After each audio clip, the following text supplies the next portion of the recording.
Buenas tardes a todos y a todas. Vamos a dar paso al último día de las conferencias de Materia y Forma 9 y que en esta ocasión es el estudio noruego-danés denominado Reiulf Ramstad Arkitekter. La persona que va a presentar el estudio es Iván Cabrera, el director de la escuela. Y bueno, pues una vez Iván lo presenta, daremos paso a la conferencia y, como siempre, después a las preguntas que os puedan interesar, que podemos traducirlas como podamos. Quiero decir que no os preocupéis en hacer preguntas en castellano, que las iré traduciendo yo. ¿Vale? Pues muchas gracias, Iván. Ladies and gentlemen, dear colleagues, good evening. I would like to start my intervention by thanking Professor Lizondo for giving me the chance of presenting today's lecturers. Most of you are acquainted with my long relation with Norway, especially with the Oslo School of Architecture and the University of Stavanger. Therefore, presenting Reiulf Ramstad Arkitekter, a remarkable Norwegian studio, is both an honor and a pleasure to me.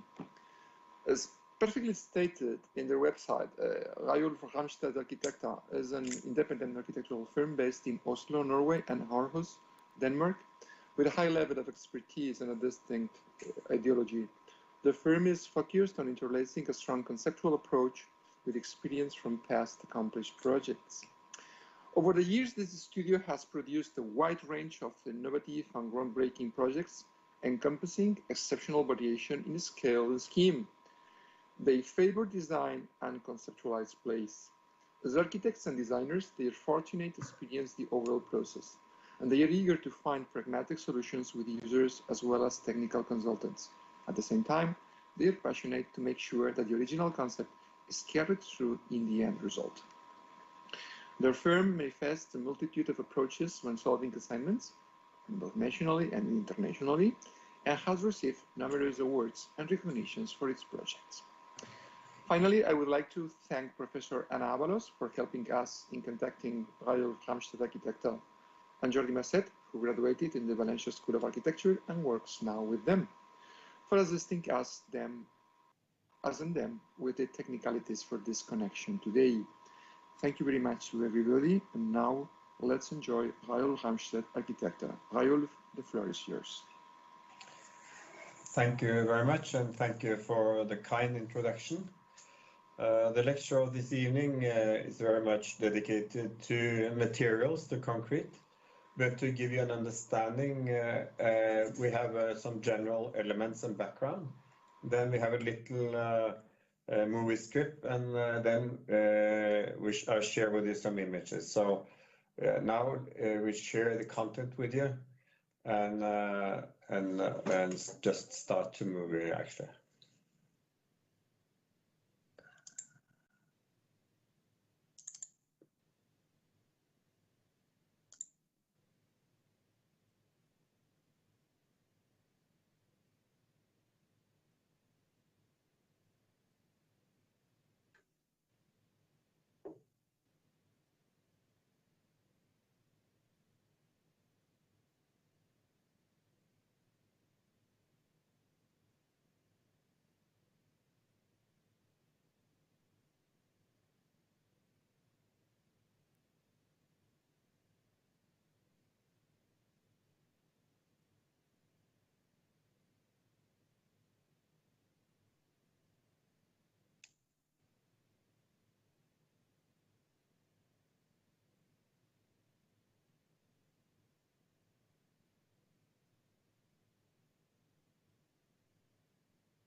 Yes.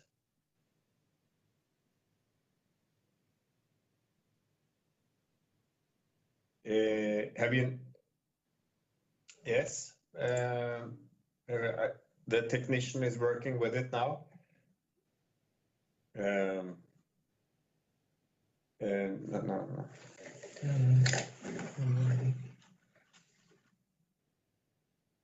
Do you see it?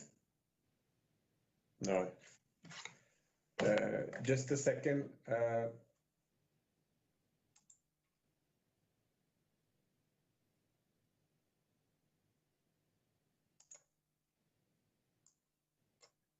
Can you see the screen now? You can see it. You can. Yes. I think we have it now.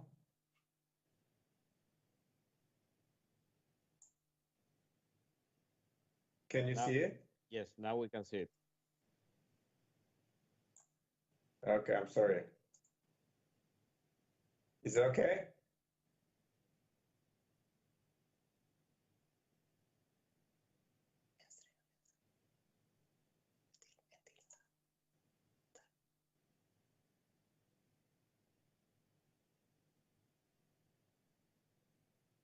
Here?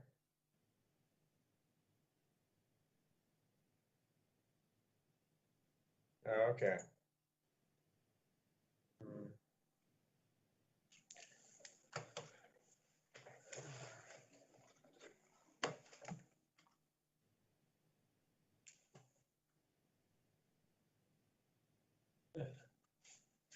You can't hear anything?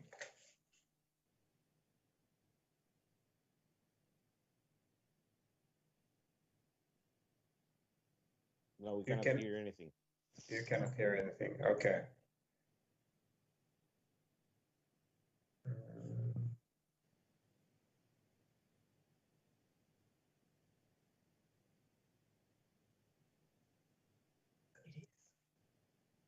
It's activated.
Yeah, we have seen it. The technician have seen it.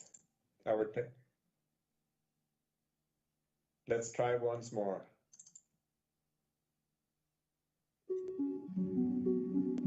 Now we can hear it. Yeah. Yeah. We can hear it, but we don't see the video. Can you see the video? No. Okay.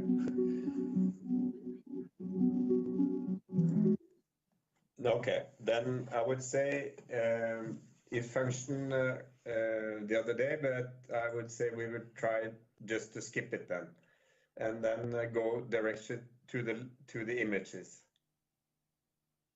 So can you see the images?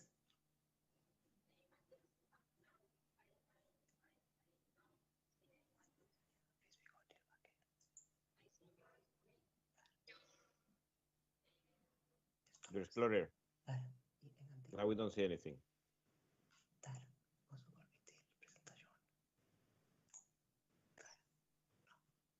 Can you see the images now? Okay.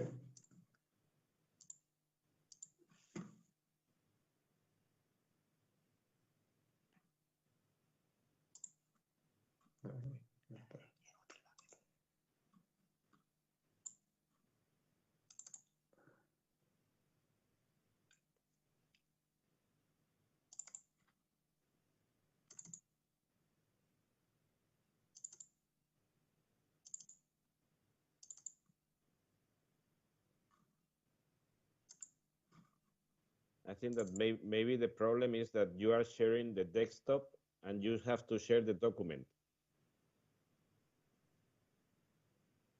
Or the other way around. Yeah, I think that what your technician is sharing, it's the desktop. Yeah. So it's better if you open the document and share just the document. Now we can see it. Yes, yes. Okay. I will not say where the technician, which country is coming from. Okay. Then I'm sorry for you guys that it started in such a complicated way. I would like to start with this image, and I think our mentality of using materials are very very pragmatic in a way. We always try to find the combination of materials which are serves and help each other. So sometimes we have a kind of monopalette. Other times we choose to have an interaction between materials. So to understand our architecture, I think it's very important. The idea of how we are actually placed in a region of Northern Europe. And Northern Europe didn't have the same kind of developed culture as the Latin countries. And of course was in the periphery. We never actually had big inventions. We didn't discover continents in the same way. So the Latin and the Mediterranean culture actually developed very early. So our culture was very simple and also very connected to nature. And I think for that, myself, I've been living about 10 years in Italy. I kind of, when I moved back to Norway, I kind of started to see my country and the Nordic region with another kind of view. So I think the global perspective in a way has always been present, but it moved much slower time ago. And what today, it's actually we are in a situation where the human footprint is increasingly dominant. And there's Paul Ehrlich, which is in Stanford University, an anthropologist. He made a survey on the ideal number of people that should live on the planet. And his conclusion was about 1.5, 2 billion people. And as we know, we are way beyond that. And I think that every time we make a project and deal with architecture, we are very concerned about the global footprint of man. And what is kind of the perspective and actually the situation from Nordic countries, especially Norway? It has a quite extensive geography, and it's very long and thin, and is dominant by coastal landscapes. And I also think what's very interesting in this situation that people had very poor conditions and actually managed with very little resources to find solutions that were very close to the nature. So, for example, we know the last years the Nordic cuisine has been very popular around the world, and that is also very much how we are related in every sense in our culture to the territory, the fishing, the primary activities, and some sort of deep relation to the landscape itself. And for myself, I grew up in deep relation to the landscape, and my kind of heritage is very connected of something being close to nature. So in all our projects, I think there's one thing that is dominant and very important, and that is actually the site and the site-specific conditions. And all our projects, even in urban sites, are very much anchored in the idea of how architecture is both a part of a place, but also at the same time transform that place into something else. And also the material research we do in the studio is always trying to understand how we can develop a project with as little as possible, and the idea of using little materials and also natural materials, so like combination here with wood and concrete, where we not have treated surfaces and they kind of becomes a part of the place, how actually the palette is it's colored by the climate and actually the surroundings. And also I think that a lot of our work is connected to how we move in nature, and the single construction is very much based on the idea of how we can relate to the landscape and how people can accommodate in different places. And also, it's very important, the human factor in all of our projects, and to, like here in this project for a kindergarten, where children and the dimension of children and how actually they conceive and experience architecture very different from grown-ups, and actually the building and the spaces become more places where they grow up, and that will be a part of their memory, and also then again a part of their identity. And I also think that architecture for children is something that a good society also should consider and have empathy of. We are also very thrilled by technology, and we are very inspired by technology, but we don't think that technology should play the main role or be the most important element as a kind of identity. So we want to integrate technology into our project with humanistic foundations, and it's very interesting. Outside it's 30 degrees below zero, and inside it's more than 20 degrees. So it's a difference of 50 degrees that could not have been possible without high technology. But high technology in itself it's not an importance, but high technology can kind of give very good conditions for living, and could give good solutions for for climate. So that is kind of a background of our way of thinking and the departure for all our projects. And now I have some examples of how we work with concrete. I think it's important material, and so the two first projects are kind of everyday projects. There are metro stations in the outskirts of Oslo, and as you see, the topographic situation is quite challenging, and you know, a metro needs a geometry to run, so we have to integrate this simple station into the landscape with a quite big contrast in heights. And there are also geotechnical problems. So you see this very smooth arch here is actually some sort of passage that keeps the forces of geotechnical conditions and holding the station. So it's actually an open space. And since the weather is very hard, everything on the site is constructed with concrete in situ.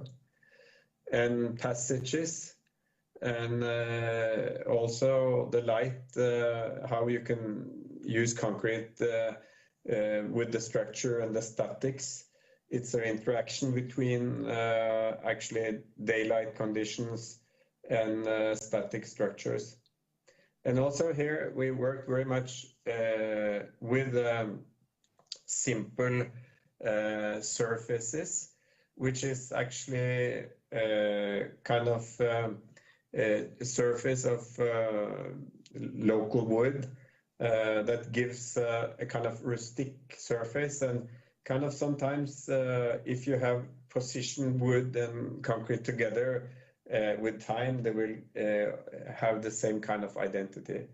So with this single space, we use the material to define the different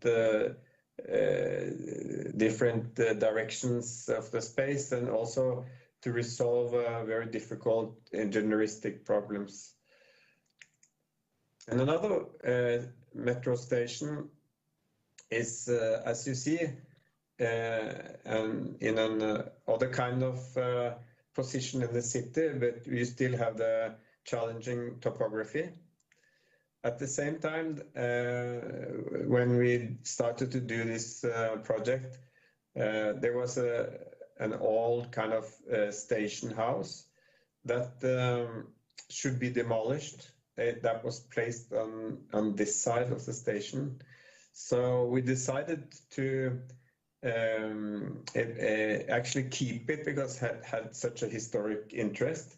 And then we wanted to kind of interact and use concrete and glass as to challenge kind of the visual impression of heavy and light. So we just lifted the whole building up on this base that is interacted with glass and concrete.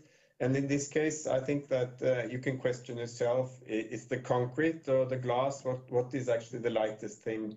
And I think that also we would like in our projects to challenge the static kind of identity to what architecture could be. And also, as you see, the very ripped situation, it's quite dramatic in a way.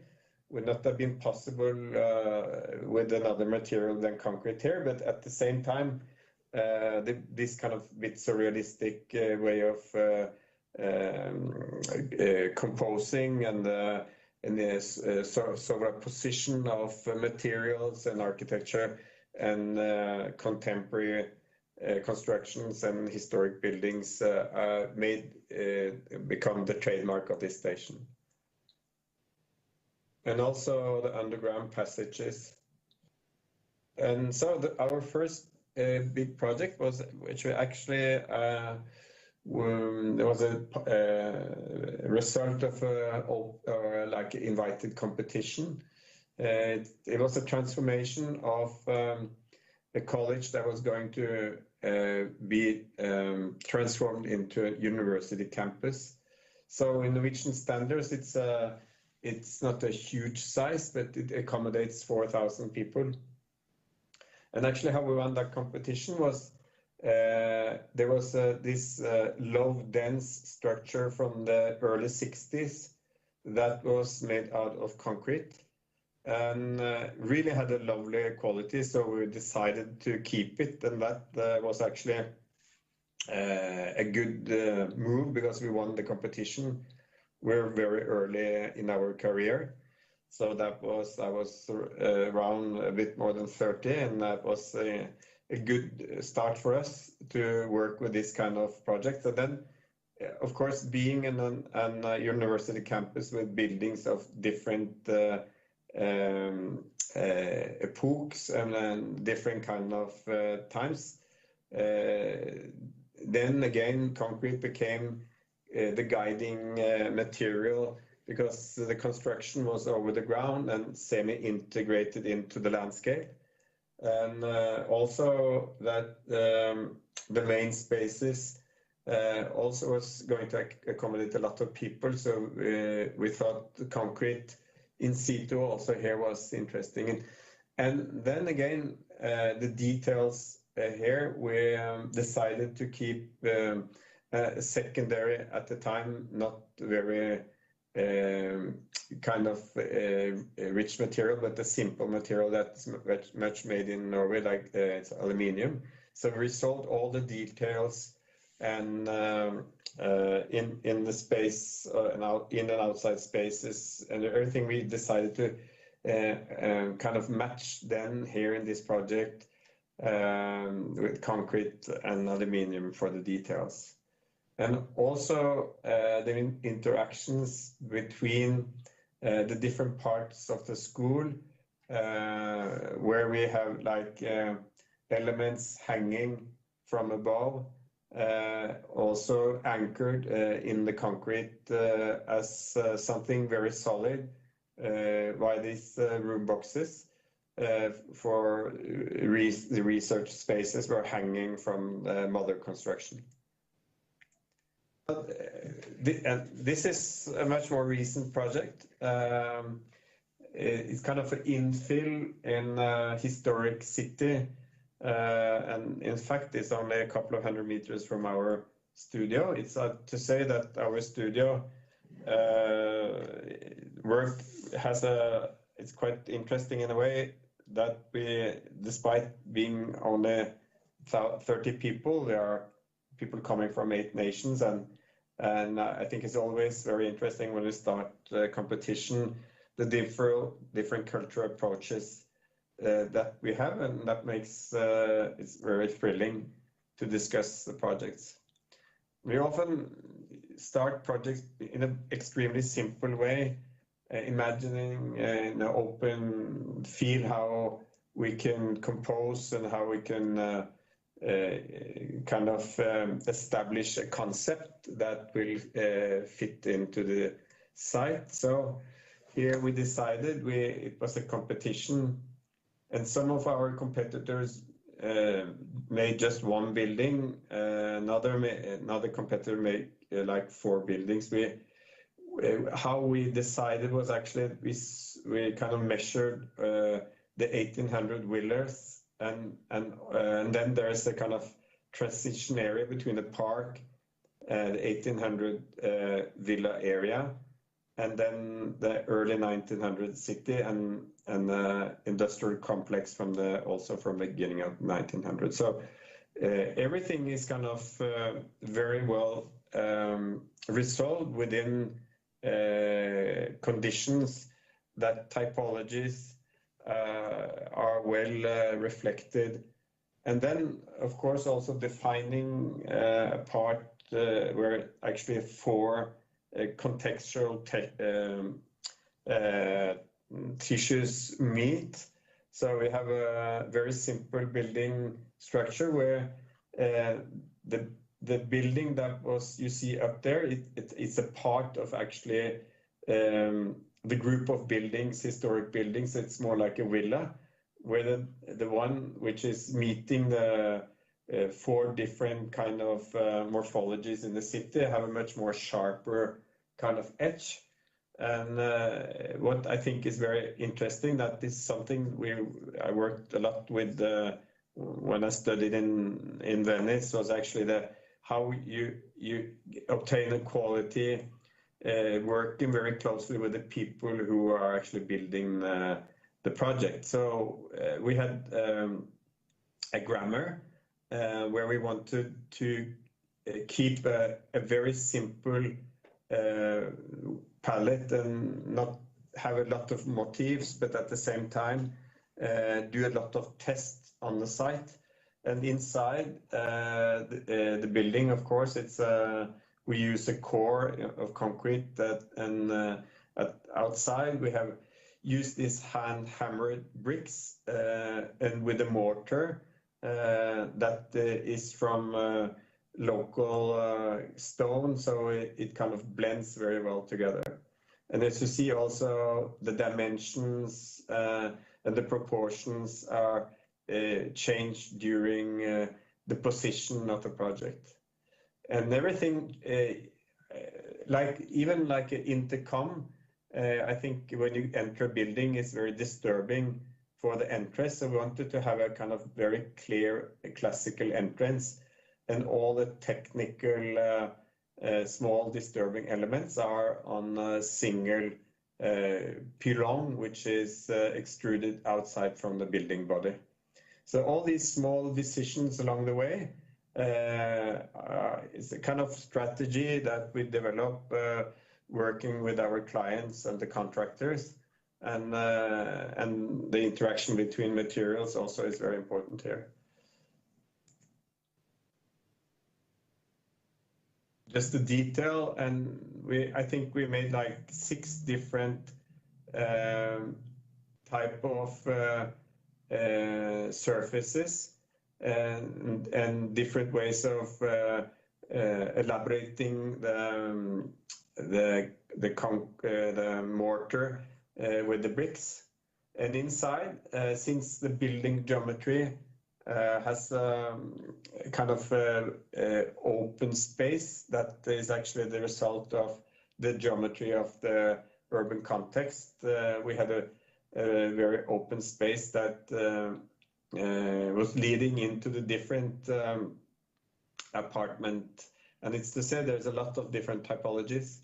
I think very often in Norway, the housing, I think it's very embarrassing to enter into the common transport areas of housing buildings. I think they're very sad. So I think staying in Milan, I could remember palaces from late 1800. How actually going in a nice staircase and have a spacious entrance is a part of your everyday life, and we wanted to introduce this kind of quality in all the building. So then we decided to have a concrete surface and a palette with oak, locally oak in different kind of versions, and also to use wood lamelles for acoustic strategy. So you have sound observing surfaces in the wooden structure. Whether the concrete structure is very clear, it's like almost walking in a ways with different voids and different bridges. And also to have very clear geometry. In fact, the staircase is actually the geometry of the city. So the city kind of also integrates into the house. Another place, there's a lot of small towns in Norway, and there's a kind of interesting passage in history where you see a lot of small cities. They don't have the ability to grow, or some other cities are very courageous and invest to not only keep people living on the place, but also to encourage new inhabitants and new families, especially young families with children. Today in Nordic countries are very aware of where they want to live. So this small community, actually of 25,000 people, invested more than 80 million euros in this culture center. And what was really nice with the culture center here, it has an open space, and at the same time it has a lot of different, a very multiple program with different kind of activities, all from art and music and even social, kind of simple, a library, cinemas, and there even was a church integrated. You can see the bell here.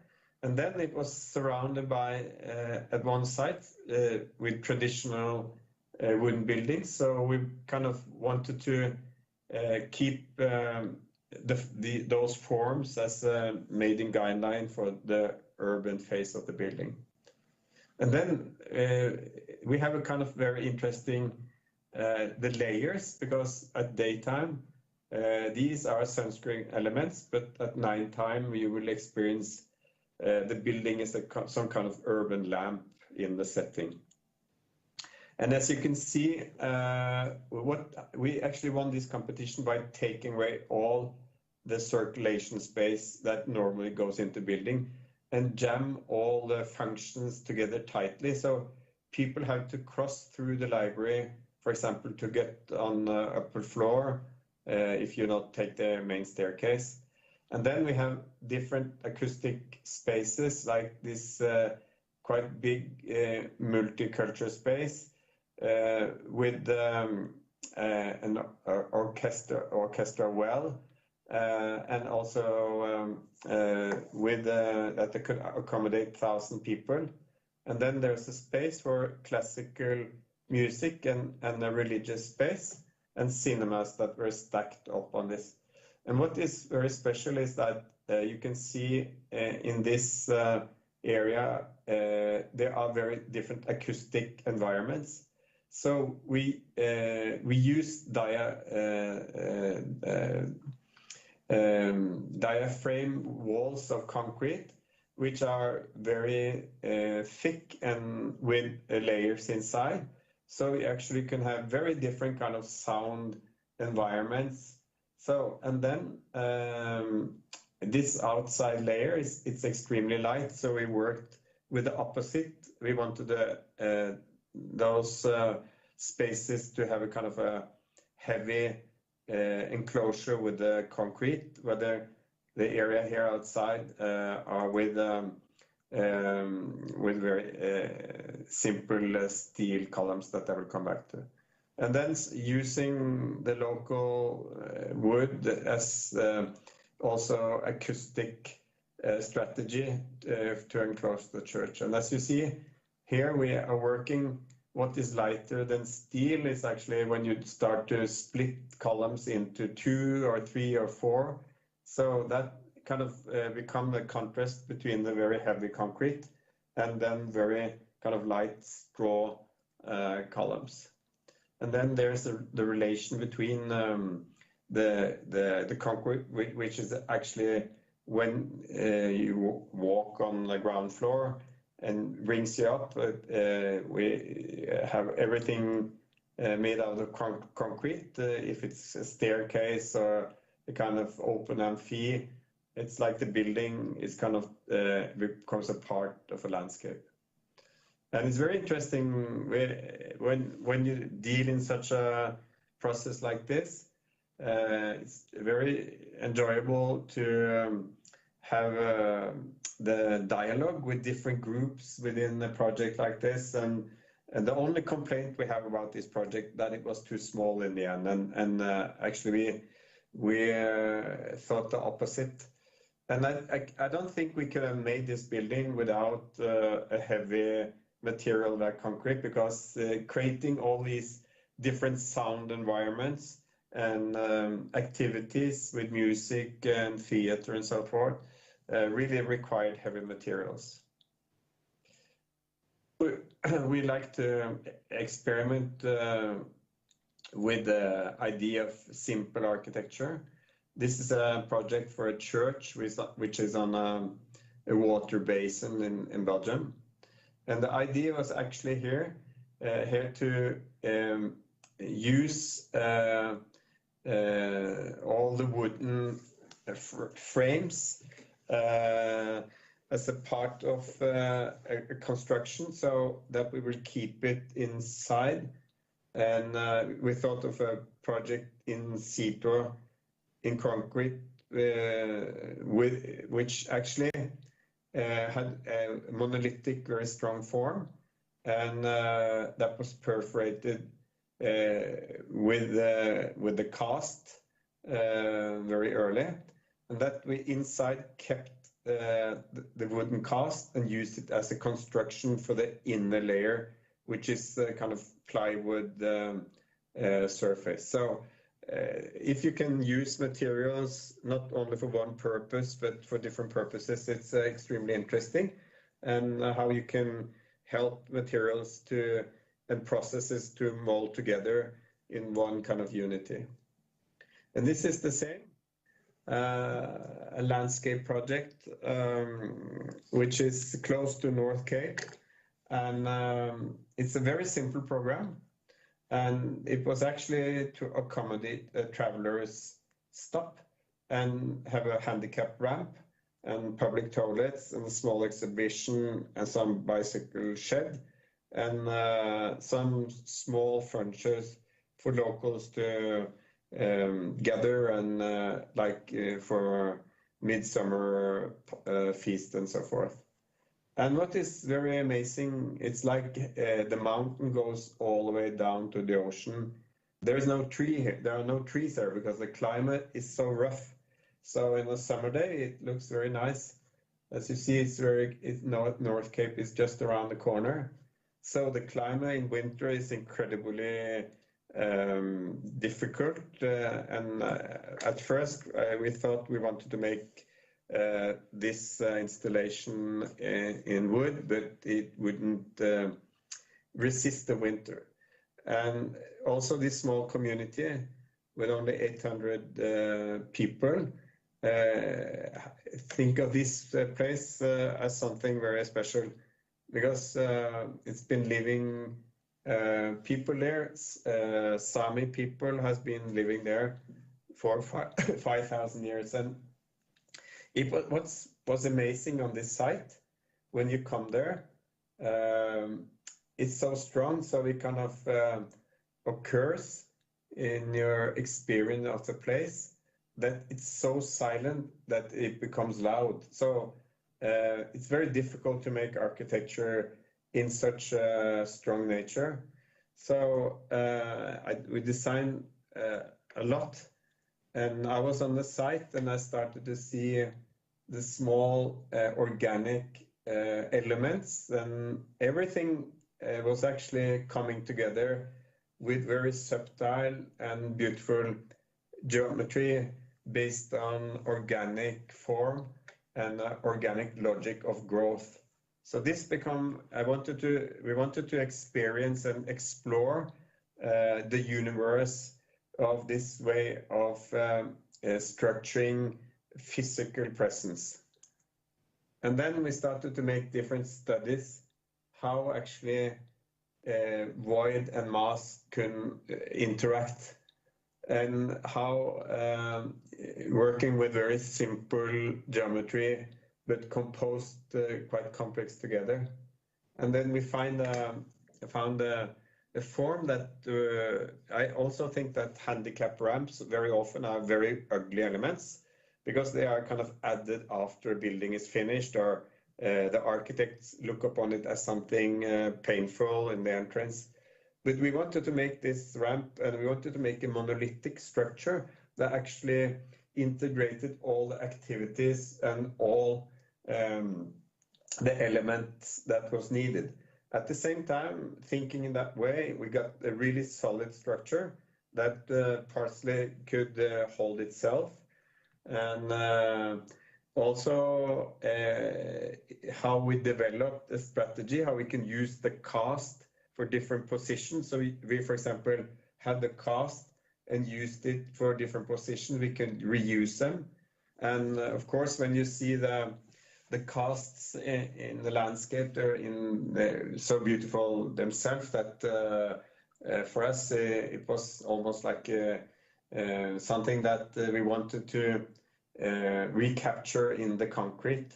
And of course also working closely with the wooden elements, the cast made not from rectangular elements, but from trapezoidal elements that was made close by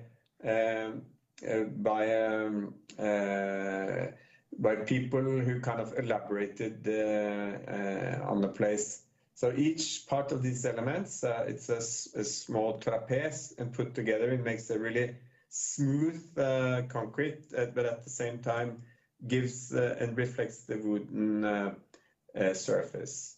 And also how we constructed the project on the site, and we have to inspect all changes like openings and be very, very close to the site. It's impossible to just leave a contractor to do anything. You have to be on the site, and you have also to discuss with the workers. And of course, what is also challenging here, it's the rapidly changing climate.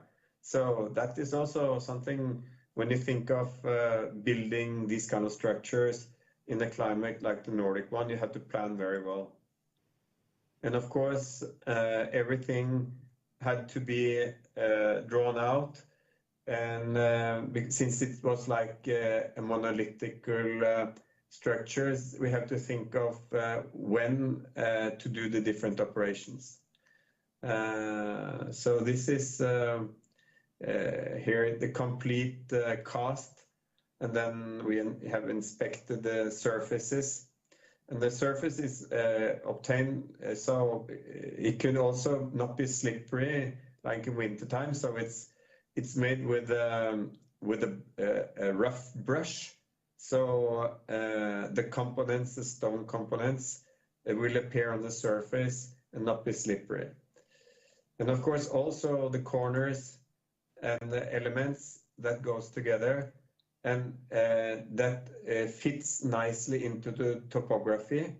So it's actually, and using also local sand, not the one from the ocean, of course, because it contains salt.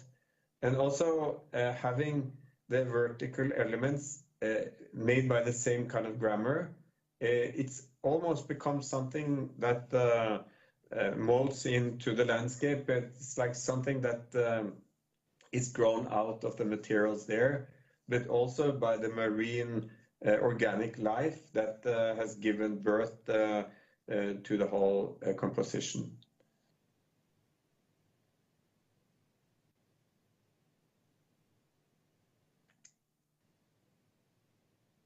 And also when you can see how in this kind of very rough landscape, it's very far from a city. So we also have the challenge of how to develop the concrete and how to actually keep a uniform like tonality and the structure. Was a very difficult thing, and also in the cast to obtain fluid geometry that kind of melts everything together monolithically. And another project is up in the mountains. It's not so far north. It's on the west side of Norway. It's the Atlantic Ocean just behind those mountains there. And this is a very interesting place. There are two small rivers coming down from the mountains. And the road is only accessible because it's quite dangerous during the year. So it's only accessible 3 months a year. So we started to work actually with this project knowing that we can only come there 3 months a year and we can only build 3 months a year. So it took quite much time. And also all the solutions were very complex in a way that using materials, and I would say that steel and concrete are kind of brothers and sisters in this composition. And we wanted to explore how materials in these landscapes could be important way to bring people. So it's not the architecture itself which is plays the main role here. It's actually the landscape and these extremely big variations of topography, which was important for us.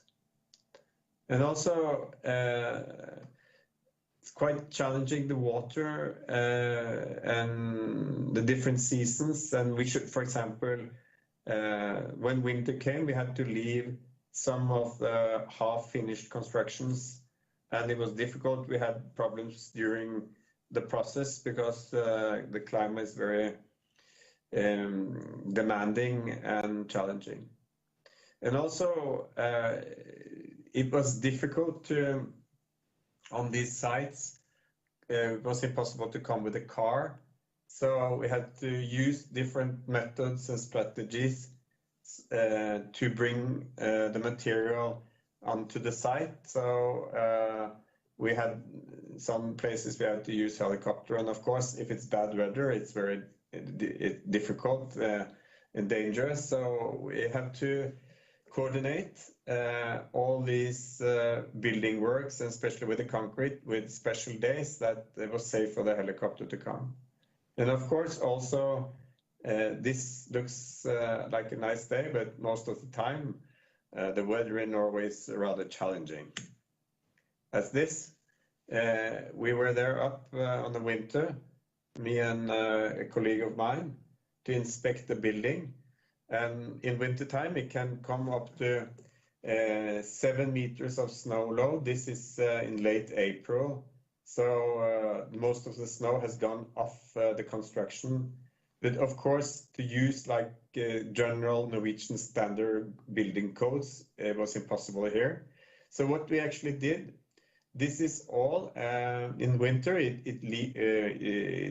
there. It's not heated. So it's all a thermal bridge. It's actually concrete all the way through in a way that when we have these enormous loads, the building would keep and will not be damaged and keep and hold all the other things like the glass and so forth. So I think this experience for us was very important in a way that you cannot actually foresee how the climate and environment, but you know that nature is it's very brutal and tough sometimes. So this is actually some of our projects and some of our reflections working up here in these latitudes, and actually trying to use materials in a natural way and an intuitive way here, like this combination of roofing, which is an all ancient way of having a protecting roof and make them more like the turf, and then combine that with modern technology like the glass technology and concrete in situ is something that is very important for us in all our projects, to try to find the right palette of resolving a project. So also you see how we actually develop different. What is really nice with the material like concrete, you can almost have it really polished, or you can be almost volcanic erupting by chiseling it.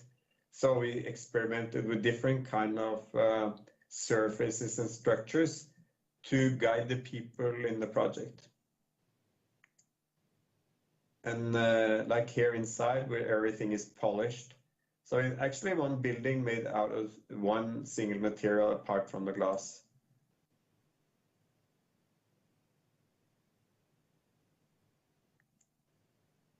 And of course, it should resist all seasons. And also, here's a combination of steel and concrete with age very nicely. So that we use corten steel and concrete that it has a really nice patina after some time. So for us, knowing materials and going deeply into the materials in our project is actually very important to obtain a quality and to speak and have a dialogue with the place to create the right atmosphere. So thank you for the attention. That is what we wanted to present for you this evening.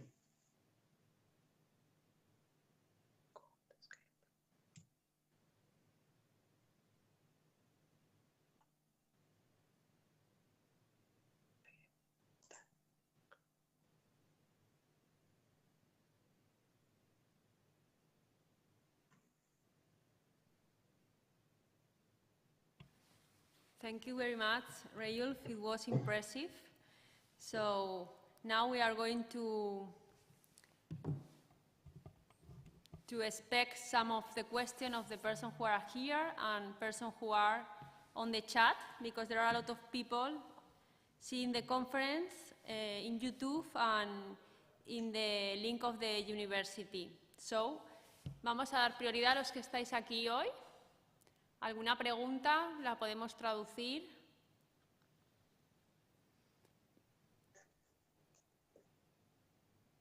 Si no, yo tengo alguna, pero a ver, animaos a preguntar.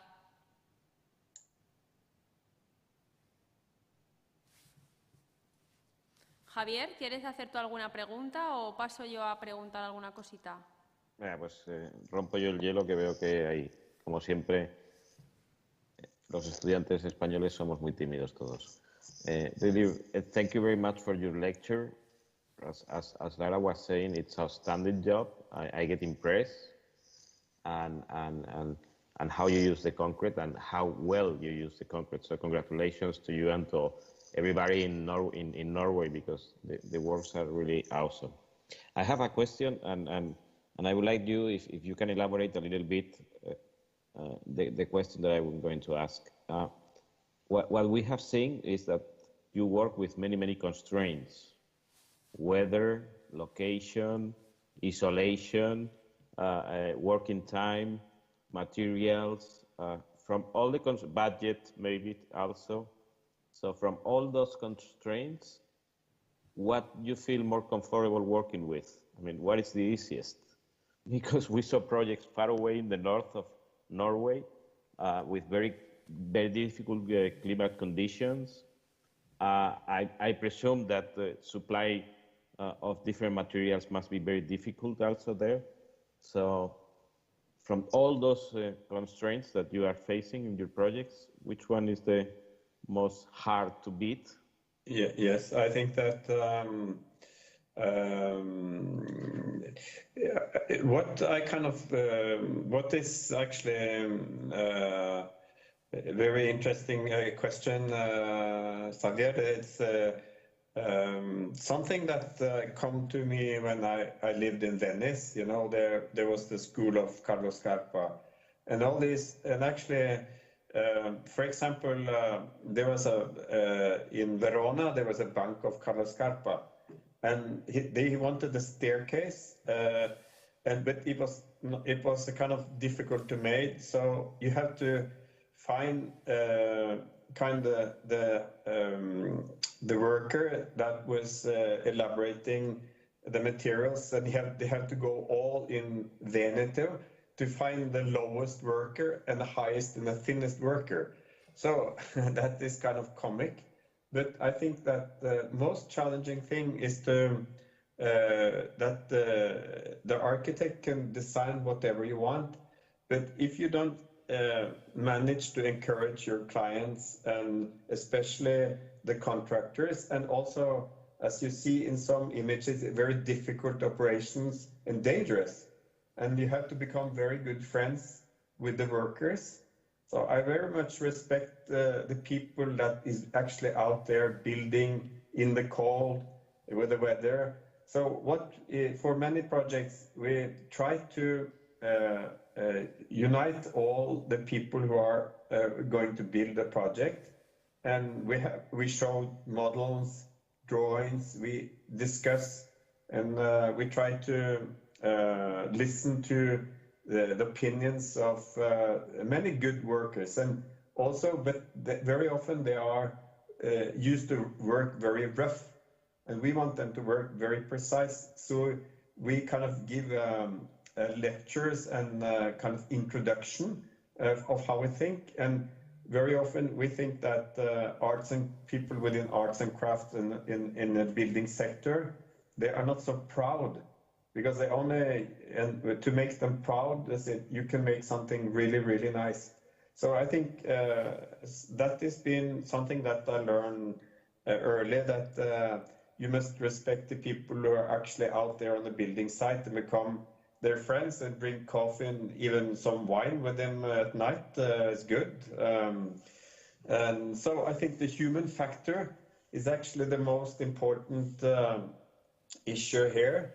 And as you mentioned, Javier, there's weather and a lot of constraint with the peripheric locations.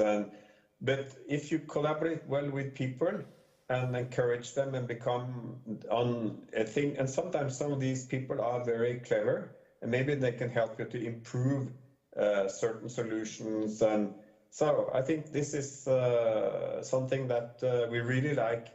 And sometimes, you know, on the building site, there's a lot of rough humor. And if you like that, it becomes much more fun too. So I think the friendship of the people and how to kind of make them proud and make them understand that they are really important for the end result.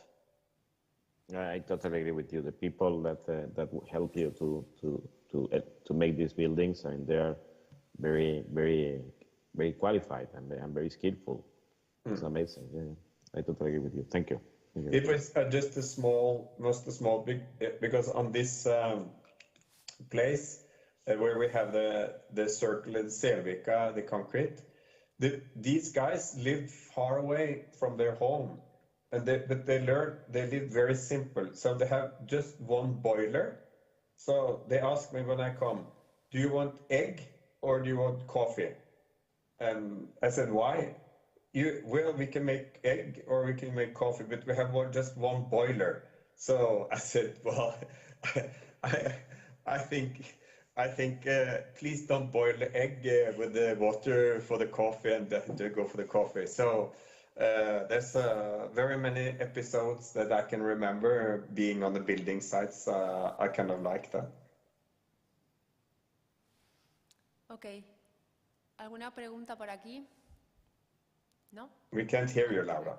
We have a question here in the room. So Laura, you are in mute. Perdón. Sorry, the audio.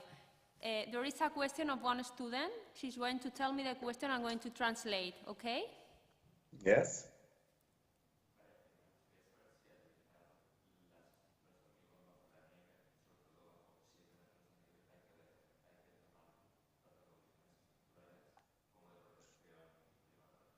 Vale. A ver, they are interested in which kind of measures do you have to reflect on when you are making architecture with reinforced concrete with the snow, not only in the surface but also in the foundations, because here in Spain the climate conditions are very, very different, so they are astonished with all the landscape that you show with the concrete. Yeah, of course. In the up till 70s, I was not. I was then. It was before my time, but. In winter, you couldn't actually work with concrete in situ. But then, of course, technology made it possible to work with concrete under all weather conditions. But it is, of course, and it's a good question, that you have to plan very well, especially the working flow. When the concrete comes onto the site, when it's like 20 degrees below zero, it's very, very difficult. So sometimes in some periods, you know, we have to use weather changes, and it's also very hard for the workers when it's like 20 below zero, the human factor again. So, of course, all this together with very tight building schedules is a challenge. And I think for that matter, many building sites use very much prefabricated elements. And Of course, in some projects we also have we use prefabricated elements, but I think if it's possible, we have a preference for concrete in situ in a way, because it can go so nicely together with the place.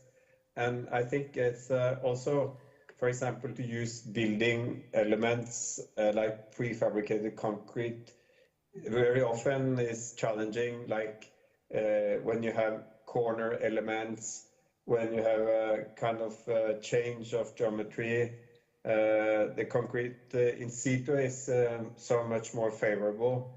I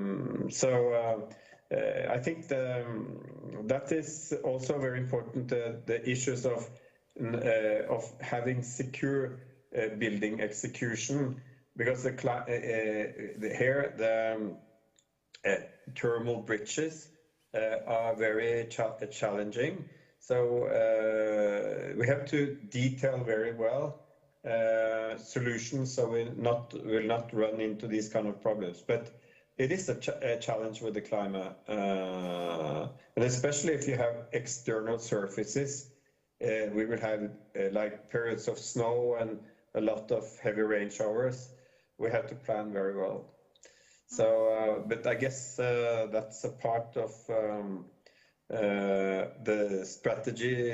A lot of, especially in smaller communities, very good contractors who know local conditions well. It's very important to have a good relation to them, yes. Okay. Okay, another question. Okay, perfect. So, a student is going to ask in English, okay? A little bit more, okay? Hi. I want to ask that I saw a lot of glass in your buildings, and I want to know how it's possible to have like that huge holes in the walls and to have like so much different temperature inside and outside. Yeah, that is an interesting question, and how could you avoid this?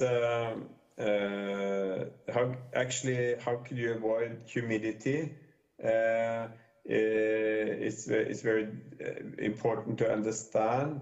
So thermal bridges between in solutions between glass and other material is extremely important. And then so we don't get big. I mean, that's for example the one glass layer that was in this wooden construction. We have working extremely tightly with triple layers of high energy glass, and securing and sealing very well, extremely well, the detailing between the glass and other materials. But it's of course also very important to ventilate in the right way, so air doesn't stay thermocalm, or you have to have the air moving in a way that it doesn't accumulate and get humid, because of course with big temperature differences, if we don't detail very precisely, then we will have problems with humidity. So these are, with the very slim detailing we have experimented a lot, and those are not kind of Norwegian standards, but developed very specific for each project.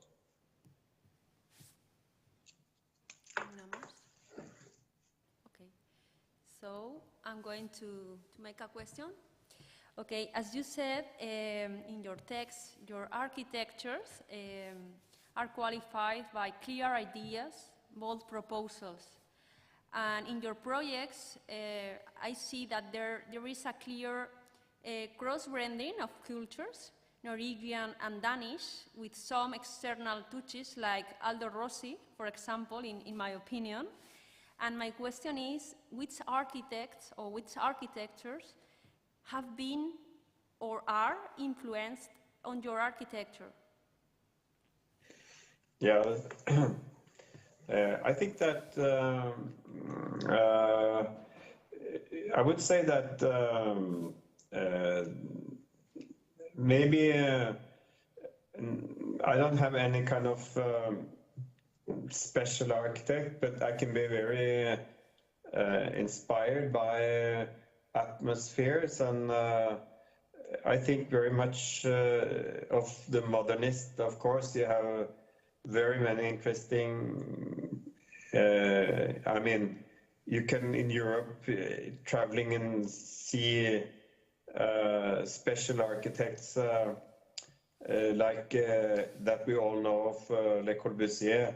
That is one thing, but also we have a lot of personalities around, which I think if you, for example, in Italy, you have Taragni, what was, I think it was very interesting. But then, and also if you, when I came to places that I didn't know so well, like Mexico, and I was actually staying in the house of Barragan, you understand, it's a dimension that the houses of Barragan can probably only be made in Mexico. And so I kind of, it's like, for example, the wine, if there's a great wine, the best place to drink that wine is the place where it comes from. So, and then I think it's very much inspiring to, for example, Spain also has a really great culture, both historically and in modern, especially the neo-modernist. I think it's very inspiring. So I would say that that's why I have liked to travel, and I think that traveling has been a great inspiration for me. And but I would say probably what's been the most influential factor for me was actually living in Venice for many years, a place where you don't have a car. You can be on the water, or you can walk, and you can see the marvelous spaces that are being developed, like a street with only 1.5 meters. I can remember that because I met a really nice girl, and then she became my girlfriend for many years. And so places where you actually who can kind of hold people's life. And it's very interesting how, for example, in Venice, you can have a small square and there's a door going in to a church, and you come in the space inside, it's much bigger than the tiny square outside. So all these kind of inventions that were made in this city, learned that I should not be respectful to dimensions of modern building codes, which tells you that corridors should be 150 and doors should be 90, whatever. So I think that looking into history and bringing the best of history into the contemporary situation has been my biggest source of inspiration. So, but of course I get inspired all the time. That's and also very much by art. I really think art has been and is a really big influential factor in our way of working. Okay, thank you very much, Reiulf. Thank you for your lecture, and congratulations for your architecture, because we are here in the room absolutely astonished with everything. So thank you very much.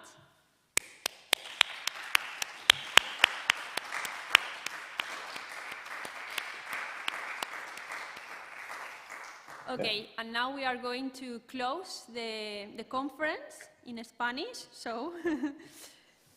Then I would just thank you too for, I think in these times, even if we had some technical issues in the beginning, I think it's a nice thing to exchange ideas, and despite the difficult period, it's very good to have communications, and you are welcome to visit us in Oslo. And I hope one day I can come down and say hello to you too. And I think it's very important you work in the academy and to inspire young people to become good architects. And I think it's very important the passion you have in architecture school to bring out knowledge and to exchange experiences. So thank you very much. Thank you. Además, tengo que decir que el próximo número de la revista En Blanco, the next issue of En Blanco, is going to be dedicated of the architecture of Reiulf. So, I invite you to, cuando salga a la venta, pues, que ya veréis que es muy interesante. It's very interesting, the next issue. Muy bien. Pues nada, con esta conferencia damos por, bueno, ahora pasaré a Iván, que es a Iván Cabrera, el director de la escuela, que es quien procederá a hacer la clausura. Pero bueno, yo no me quiero despedir sin daros las gracias a muchas personas, ¿no? A la empresa CEMEX por el apoyo que tengo siempre a Javier, o bien aquí o bien en Madrid, que está hoy, aquí a Vicente Chinchilla también, en representación de CEMEX. A la Escuela de Arquitectura, a la dirección, a Iván y a todos los profesores que colaboran con estas jornadas y que han presentado a nuestros conferenciantes, como es a Eva, como es a Juan, a todos los que se han inscrito, a todos los que nos están escuchando desde sus casas, desde sus estudios, pero sobre todo a los que estáis aquí y además los que estáis aquí todos los días. Así que un aplauso también para vosotros, por estar aquí en esta situación tan complicada. Y nada, doy la palabra a Iván. Sí, gracias. Just a few first sentences in English. Reiulf, thank you very much for this amazing lecture. We are now very fans of your work, and it's your work, so congratulations to you and to all your office, because we know that such an office entails the contribution of many, many people who are all together working for the same idea. So now, I would be grateful if you could stop screen sharing, because that would give us the chance to see us much bigger. So is it possible to you to stop screen sharing? Now, that looks much better. So now I'm going to close the event. So with your permission, Reiulf, I'm going to switch to Spanish. Und tusen Dank. Bueno, ahora sí ya en español. Mira, fijaros dónde me he venido. O sea, esto no es la escuela, no os preocupéis. De momento no he comprado marimbas, ni percusiones, ni timbales para la escuela. Todos andarán, pero no. Le había prometido a Laura que tendría un piano detrás. Porque no sé si lo sabéis, pero hoy es el 135 aniversario de Mies van der Rohe, del nacimiento de Mies van der Rohe. Es un día maravilloso para hacer las jornadas, Laura. Y Laura y yo somos como muy fans de Cintia Balnas, que es la directora de la Fundación Mies van der Rohe, que ella siempre recibe a la gente por Zoom con un piano detrás. Entonces habíamos hablado y habíamos dicho, sería tan fantástico cerrar estas jornadas con un piano detrás, pero no me da tiempo a ir a la sala del piano, Laura. Entonces estoy en el Conservatorio Superior de Música y Danza de Burriana y me he venido a la sala de percusión, que la verdad es que también es muy plástico tener todo esto aquí detrás. Bueno, yo voy a empezar también por los agradecimientos, por ir un poco por el orden inverso que había sido tú. Lo primero, gracias a los estudiantes que han estado en la sala ahí dándonos su apoyo, y sobre todo a toda la gente que nos sigue desde casa, porque sabemos que otra cosa no, pero los estudios de arquitectura son intensos. Y la verdad es que al final tiene mucho mérito conseguir encontrar estos momentos para decir, bueno, para un momento lo que estoy haciendo, porque soy consciente que mi formación es algo más que las asignaturas y por tanto voy a seguir formándome con lo que me ofrece la escuela, me ofrecen las cátedras. Laura, gracias a ti por todo el esfuerzo que pones, toda la pasión que pones y toda la meticulosidad. Yo cuando organizo las cosas, Laura Lizondo, estoy más tranquilo. Es verdad, ella todo lo hace bien, ya está. Todo a la hora, todo está hecho, todo está perfecto y tú ya te puedes... Yo vengo aquí, suelto el speech delante de la marimba y ya está. Javier, muchas gracias a ti en particular y a CEMEX en general por, como os digo siempre, seguir creyendo en la escuela. Seguir creyendo en que la formación de los arquitectos y las arquitectas es importante y que el mundo, la esfera de las empresas y la esfera de lo privado tiene que cooperar con lo público, porque al fin y al cabo, bueno, todos estamos en el mismo barco de conseguir la mejor sociedad, y la mejor sociedad merece a los mejores profesionales. Los mejores profesionales se forman con actividades como esta que organiza la Cátedra Blanca, a la cual reitero mi enhorabuena por el premio Mejor Cátedra de la UPV que le ha sido otorgado este año y que va a recibir en ceremonia en breve. Muchas gracias a los conferenciantes que nos han dedicado su tiempo. Y bueno, ya sabéis que toda la actividad cultural de la Escuela de Arquitectura somos muy escrupulosos, todo se graba. Tenemos al mejor técnico de imagen y sonido del mundo, que es Pablo Mora. O sea, este hombre hace perfecto el trabajo de 8 personas. Y entonces él está en todas partes, es decir, si hubiese créditos finales como una película, pondría su nombre en todos los apartados. Y entonces Pablo es muy meticuloso grabando y editando todos los vídeos, y luego ya sabéis que en nuestros repositorios lo tenéis todo a vuestra disposición. Pronto en las redes sociales de la cátedra y en su página web tendréis los links para poder acceder a las conferencias que muy amablemente Polimedia nos almacena en su repositorio. Y bueno, por parte de la escuela poco más decir.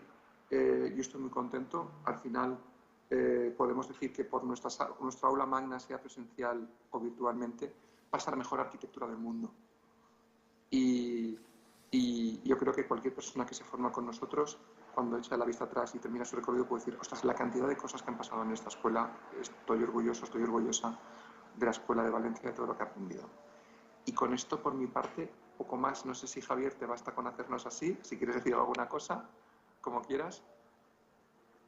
Yo creo que siendo no puedo mejorar ninguno de los dos discursos. O sea, lo único, agradeceros a ti, en representación de la escuela, que sigáis dejándonos participar muy humildemente y una cosa muy pequeña en la educación de vuestros estudiantes. A Laura, agradecerle el que siempre hace fácil lo dificilísimo, o al menos hace que parezca fácil, y por seguir sorprendiéndonos, porque no es fácil seguir trayendo estudios de arquitectura, y yo todavía no soy capaz de cerrar la boca, ¿no? Y a todos los estudiantes, bueno, a todos los, por supuesto a Pablo y al resto de profesores y el resto de profesores del claustro de la escuela, por ayudarnos siempre y hacer también fácil lo difícil. Y por último a los estudiantes, os lo decía Iván el otro día en la inauguración del Materia y Forma. No es solo estudio, no es solo materias, no es solo asignaturas, es ir y experimentar el mundo de la arquitectura. Entonces, aprovechar, estáis en la mejor escuela, en mi opinión, de España, una de las mejores, por si acaso hay alguna otra cátedra viéndolo, hay que ser un poco polite, pero tenéis los mejores profesores también, o de los mejores profesores de arquitectura de España. Aprovecharlo y aprovechar todas las inversas actividades que genera la escuela alrededor para ayudaros en la formación y ayudaros a crecer como arquitectos. No perdáis esa oportunidad, aprovecharlo. Y nada más. Muchísimas gracias, Javier. Ya sabéis, la Cátedra Blanca no para. Los números de en blanco salen periódicamente. Bueno, contienen los monográficos de arquitectura, que son fantásticos, los artículos de investigación que contribuyen a desarrollar los límites del conocimiento de la arquitectura en cada número, y bueno, luego los eventos de difusión. Este año hemos tenido jornadas por materia de forma. El año que viene nos toca congreso, Laura. Y el además, año que viene congreso y el concurso is coming. Todo el mundo me está preguntando, están súper expectantes. En breve estará publicado en las bases.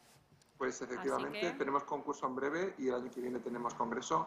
Y ojalá el año que viene estemos todos en el aula magna, sin mascarilla, vacunadísimos, hablando en pretérito perfecto del coronavirus, y si hace falta yo les pido la marimba y me la llevo allí al aula magna. Bueno, y con esto, muchas gracias a todas y a todos, y con esto cerramos Materia y Forma 2021. Nos vemos. Muchísimas gracias. Venga, un aplauso para Pablo, que está ahí arriba, que no lo he dicho. Para Pablo. Bueno, chao.